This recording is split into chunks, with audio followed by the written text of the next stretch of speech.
Alam yang kekal, alam itu tidak akan kembali lagi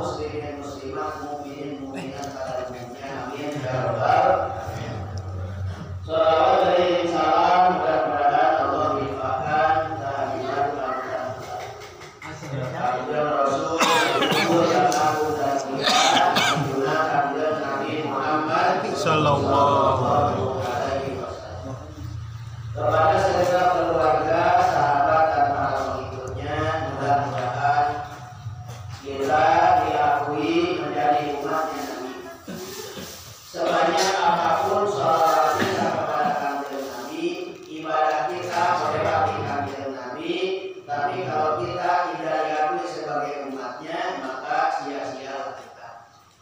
Tetapi kalau kita sudah mendapatkan pengakuan langsung dari baginda Nabi, jangankan banyak amal perbuatan ibadah kita, sedikit pun itu menjadi modal kita untuk mendapatkan bahagia di sisi Allah Subhanahu wa Ta'ala. Namanya sudah diakui, namanya sudah menjadi bagian.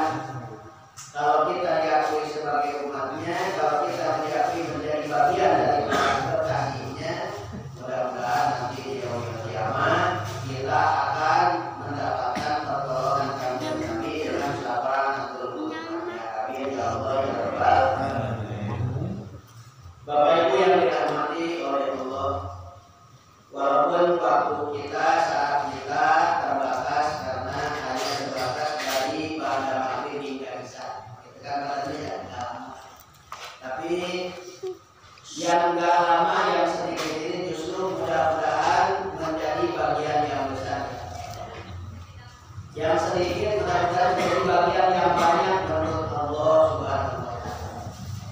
Sehingga mudah-mudahan menjadi ilmu yang bermanfaat, akan menjadi bagian ibadah yang makbulah, dan mudah-mudahan ketika kita berdoa kepada Allah lewat untayan munajat, mudah-mudahan doa kita termasuk doa yang diijabah oleh Allah Subhanahu wa Ta'ala. Amin. Amin ya Allah ya Rabbal alamin.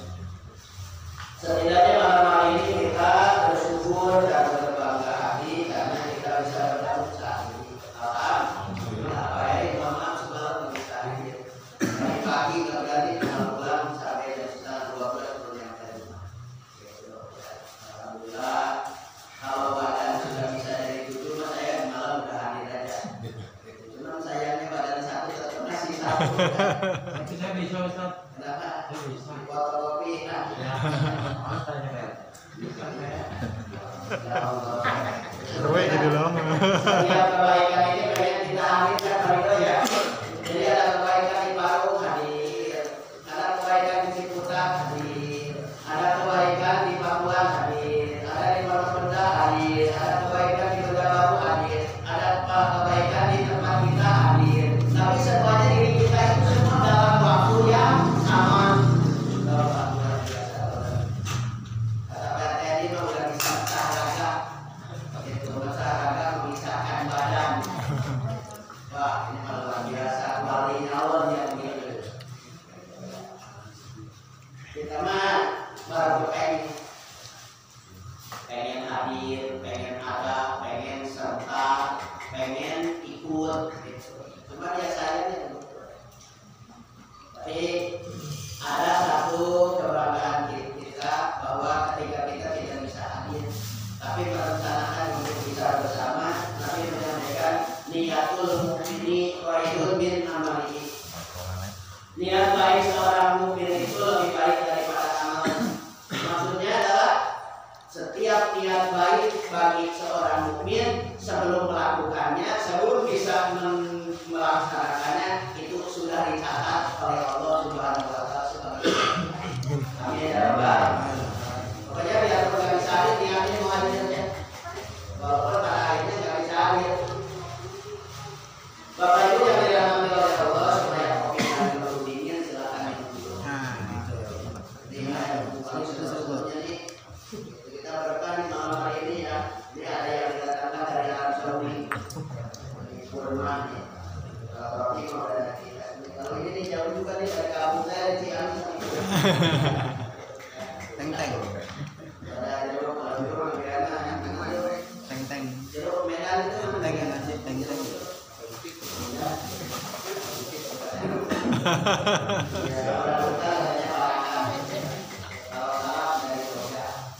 Ini jauh-jauh semuanya, makanya bersyukur nih orang haji disiapin berkah dari Allah, datang dengan sendirinya, tidak kita ngosin, tapi sudah ada di tempat kita. Enggak ada pohonnya, tapi ada buahnya. Enggak nanam, tapi kita bisa menikmati. Ini anugerah Allah kepada kita. Kita akan melanjutkan kembali tentang fadilah adzan dan iqamah. Kemarin belum rapi-rapi itu udah 3 pertemuan. Memang ngaji mah gitu Pak. Ngaji mah kan laksana kita mencari sumber air. Kalau sumber airnya tutupnya udah ketemu ya udah nggak bisa ditahan itu ilmu. Artinya apa? Makin dibuka makin besar, makin digali makin sumbernya keluar, makin banyak karena makin banyak artinya tidak cukup waktu untuk kita mengkaji semua ilmunya. Saya pantas kalau katakan Nabi, daripada ilmunya habis, kalian akan habis duluan umurnya. Daripada ilmu terbawa oleh kita dalam kotak dan tersimpan rapi di dalamnya, menginginkan yang banyak, kesempatannya sudah keburu habis. Berarti mumpung masih kita masih ada nih, kesempatan juga masih ada dalamnya. Sekarang yang udah dinyatakan itu PNT yang berapa? Habis semuanya ya kawan. Alhamdulillah pimpinan harus tapi berhadiah.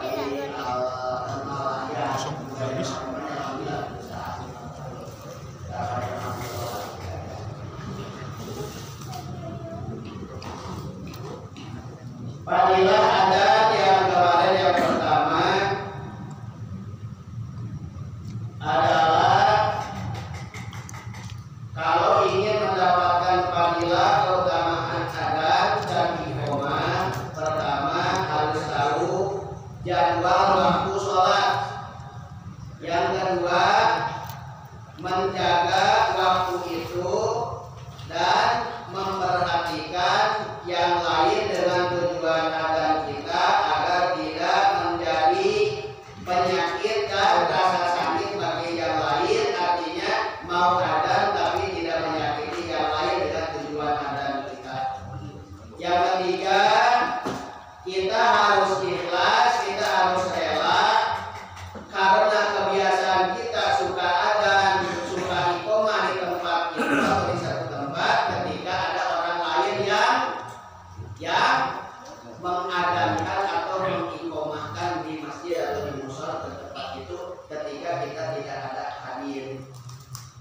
Yang keempat, membaguskan adanya, membaguskan kalimat adanya dan juga membaguskan suara adanya. Kemarin baru sampai situ Pak. Ini yang kelima wal khamisu ayatu batawabahu minallahi ta'ala wala bimani wala yamunu ala nasi. Ayatu batawabahu berharap pahala adzan dan iqamah minallahi ta'ala dari Allah Subhanahu wa ta'ala. Jadi adzan dan iqamah tujuannya untuk mendapatkan pahala dari Allah Subhanahu Wa ta'ala. mencari kebaikan dari Allah, mencari ridhonya Allah, mencari rahmatnya Allah, mencari keberkahan Allah, dan juga mencari ilmu yang bermanfaat dari Allah Subhanahu wa ta'ala. Ini niatnya nih, niatnya. Jadi jangan ada yang lain. Wala yamunu ala nasi, jangan berharap dari manusia. Kamu ada ntar bisa dibilangin orang yang bagus suaranya, jangan. Rugi di sisi Allah nggak dapat, dapatnya cuma pujian manusia saja, cuma pujian dari orang lain saja. Makanya niatnya harus lillahi kalimatillah, untuk meninggikan kalimat Allah, untuk membesarkan syiar agama Allah, dan juga untuk melaksanakan kewajiban kita beribadah dengan cara memberitahukan kepada orang lain ketika sudah tiba saat dan waktunya beribadah, khususnya ibadah sholat, dengan mengumandangkan adzan atau mengumandangkan seruan iqamah karena waktu sholat sudah tiba, waktu ibadah sudah sampai. Yang kerja suruh berhenti bekerja sementara, yang aktivitas istirahat sementara, yang punya kegiatan nunda kegiatannya sementara untuk memenuhi panggilan Allah terlebih dahulu yang waktunya lebih sedikit dibandingkan waktu-waktu untuk pemenuhan hajat dan kebutuhan kita. Nyari nafkah mulai masuk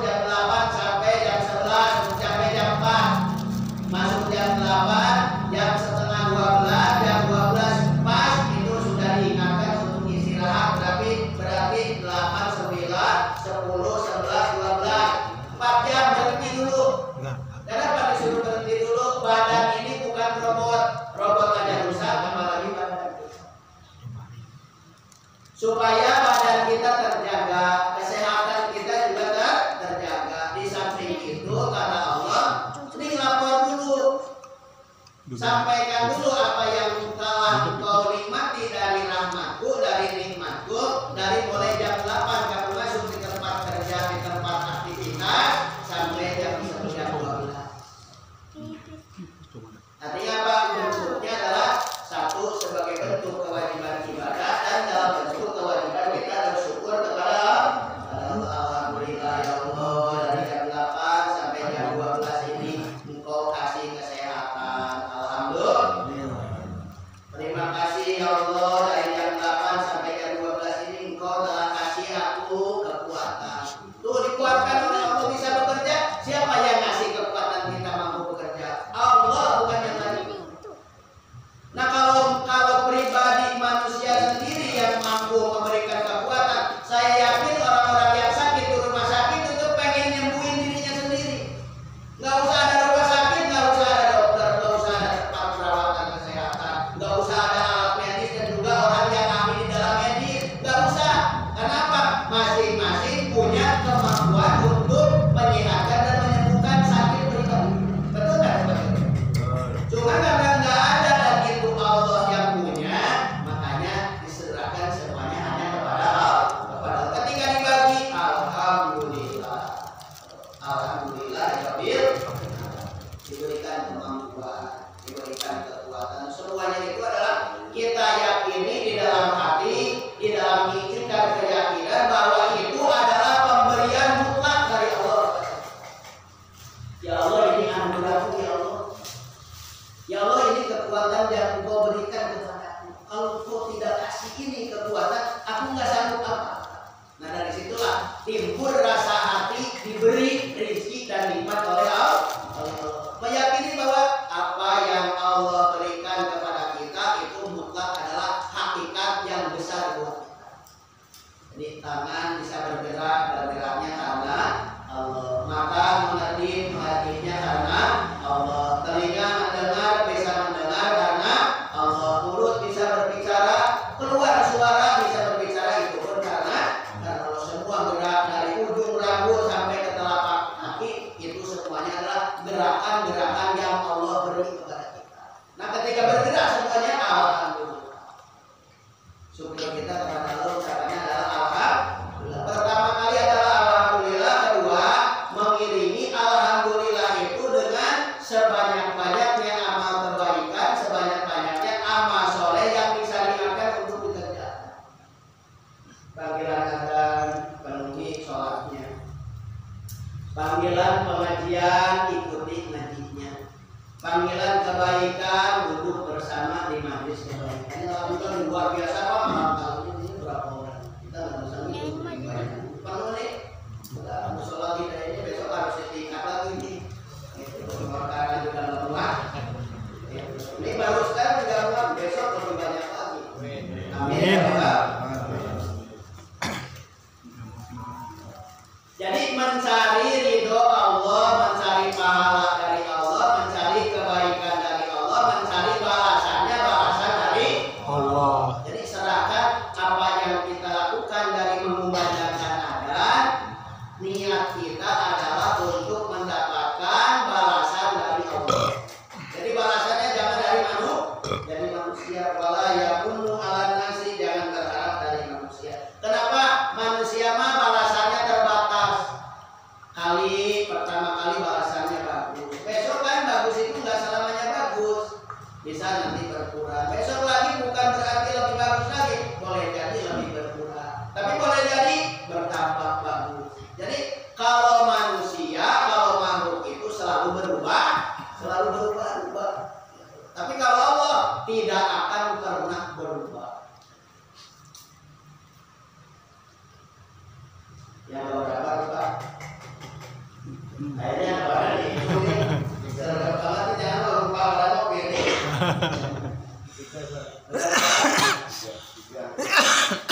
Pertama harus tahu jadwal sholat.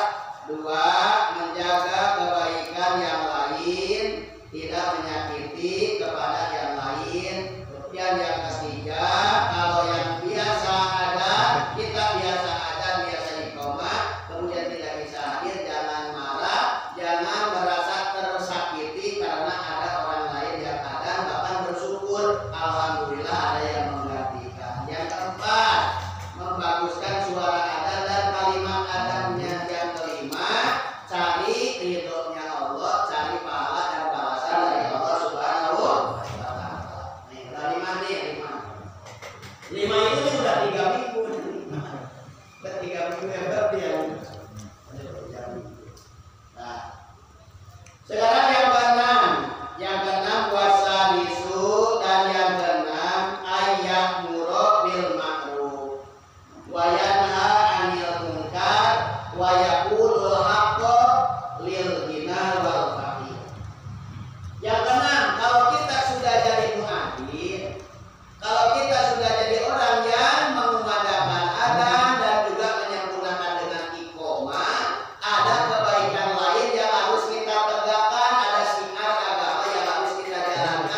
dibikin apa?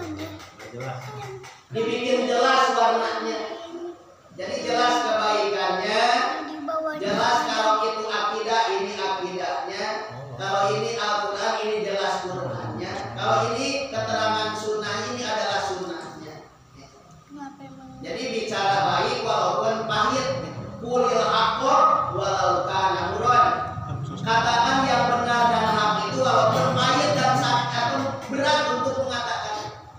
Kan gitu kan Pak. Kalau kita mau ngomong sama orang besar kan kita suka sungkan. Kalau kita mau bicara dengan orang yang lebih paham, lebih ngerti kan kadang-kadang suka berat gitu. Nah ini nggak boleh Pak. Muadzin itu harus tegas. Jangan timbang pilih.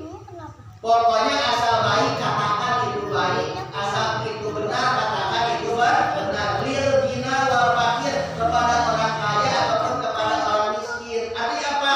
Semua kalangan katakan kebenarannya kepada mereka. Jadi jangan pilih-pilih ini orang miskin ini orang kaya. Kalau orang kaya ini harus begini nih supaya lebih baik. Jangan, pokoknya ini benar-benar salah. Gitu. Jadi jangan sungkan karena kekayaannya, jangan kasihan karena kemiskinannya. Jadi ini orang kampungnya itu kalau dibilang begini, jangan. Benar katakan benar, salah katakan. Nah itu artinya apa? Dikasih kesempatan untuk berdakwah, menjalankan misi amar ma'ruf nahi munkar. Amar ma'ruf artinya mengajak kebaikan. Yuk kita sholat, ayo kita berjamaah, ngajak terus ngajak. Karena mengajak itu adalah investasi amal buat kita. Satu orang ikut dengan kita, maka dia mengerjakannya poin, 1 poin buat kita. Kan ada yang disebut apa tuh paling nggak multi level ya? Multi level kan ada yang anak upland, ada down landing gitu ya. Nah kalau ngajaknya berarti download gitu ya. Referral ya. Gitu, ajak satu. Nih Bapak Ibu. Seorang yang kita ajak, kemudian dia melakukan amal kebaikan, pahala kita bertambah. 2 orang yang kita ajak, pahala kita bertambah. Kalau itu ibarat keran kebaikan, maka kerannya itu mengalir dari 2 keran. Kalau air sudah punya 2 keran, udah aman Pak. Yang satu nggak mengalir, masih ada yang satu. Ini kerannya sudah kita doang 1, mati kerannya, udah air kemana? Giliran pun nggak ada. Tapi kalau itu, kalau masih punya 3 keran, berarti kan kita punya keran 3 nih. Keran punya kita, keran dari orang yang kita ajak, dan keran dari orang yang kita ajak yang kedua. 3 aja tuh ngalir airnya. Wah kita jangan cuma harus siap orang, siap ember, siap buat toren pun nggak bakalan cukup. Tapi kalau umpamanya keran kita mati, kita nggak punya keran cadangan, wah itu luar biasa susahnya. Berarti harus menentukan bagaimana air di keran itu supaya mengalir. Ini Nabi menyampaikan kalau kita mengajak orang lain untuk melakukan kebaikan atau kita menjadi panitia kebaikan, maka kita akan diberikan pahala sebanyak orang yang ikut kebaikan yang kita jadikan ada. 1 orang, 2 orang, 100 orang, 1000 orang, maka 1000 orang itulah yang akan Allah jadikan kepada kita tambahan pribadi kita dari sisi amal. Nah kalau kita umpamanya sudah tidak ada umur, tidak ada lagi kesempatan, habis meninggal umpamanya nih Pak. Ini orang yang kita ajak masih sholat, orang yang kita ajak masih ngaji, orang yang kita ajak masih silaturahmi, orang yang kita ajak masih berbuat baik, orang yang kita ajak masih amar ma'ruf nahi munkar.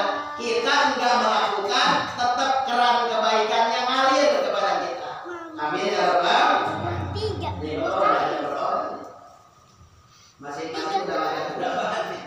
Besok ajak Pak. Ajak orang yang terdekat dulu. Ajak, karena ngajaknya adalah ibadah. 2 orang yang kita ajak ikut nggak ikut tetap kita dapat pahala. Tapi kalau yang kita ajak ikut, wah itu pahalanya jadi double. Ya jadi double. Sandal ini sob.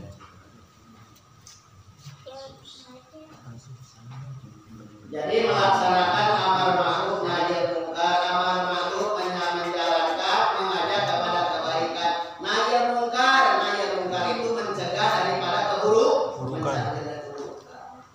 Jadi sekarang Bapak Ibu sekalian, kalau mencontohkan kebaikan itu sudah banyak yang mencontohkan.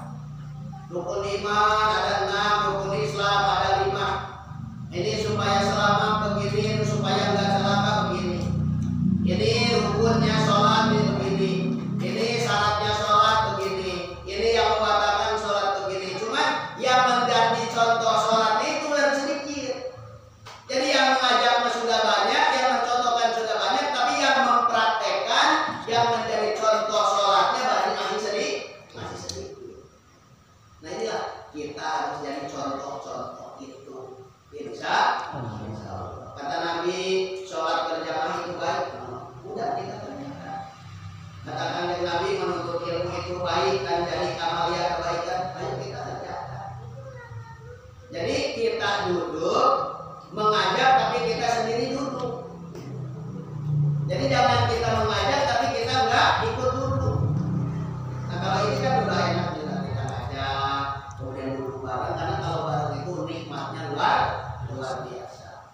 Betul kan Pak? Bapak ngerasain nggak Pak kalau kumpul gini itu ada rasa kebersamaan di dalam hati, kemudian ada rasa kepuasan di dalam jiwa yang nggak bisa ditulis melalui tulisan, tapi hanya bisa dirasakan oleh kejiwaan. Benar nggak Pak? Saya ngerasain Pak kalau di motor itu bareng kemana ngaji, itu saya lihat ngerasanya nikmatnya luar biasa ketika bareng tuh motor beriringan mau ke tempat kebaikan itu ya Allah Pak. Makanya bareng itu enak tuh, enak. Disebutnya bersama atau berjamaah. Dan berjamaah itu kekuatan. Berjamaah itu ada kekuatan. Kan? Tetapi kalau sendiri-sendiri itu adalah jadi terpisah. Artinya apa? Kekuatan berarti sebaliknya kekuatan apa? Kelemahan. Kalau udah sendiri-sendiri lemah. Kalau udah sendiri-sendiri lemah. Karena wala tafarraqu, janganlah kalian berpecah belah. Janganlah kalian mandiri sendiri-sendiri, tapi berjamaah. Gitu. Tapi kuatkan perkumpulan, kuatkan rasa kebersamaan. Kalau udah bersama-sama apa? Sapu lidi yang kita ikat itu luar biasa, nyapuinnya sebanyak apapun sampah yang ada di depan di belakang kita disapu dengan seikat sapu itu cepat selesai, kebersihan tetap tercapai. Betul ya Pak? Coba sekarang ada lidi satu pakai nyapu, jangankan daun sepohon, selembar selai daun itu kita sapu pakai lidi satu, bisa nggak Pak? Bisa, mungkin cuma lama banget, dorong berat banget. Beratan mana? Bebannya beratan yang disapu daripada sapunya. Kira-kira seperti itu. Tapi kalau sapu sudah bersama, sudah diikat menjadi kesatuan, itu kuatnya luar biasa. Coba sekarang ada apa-apa. Sekarang sendiri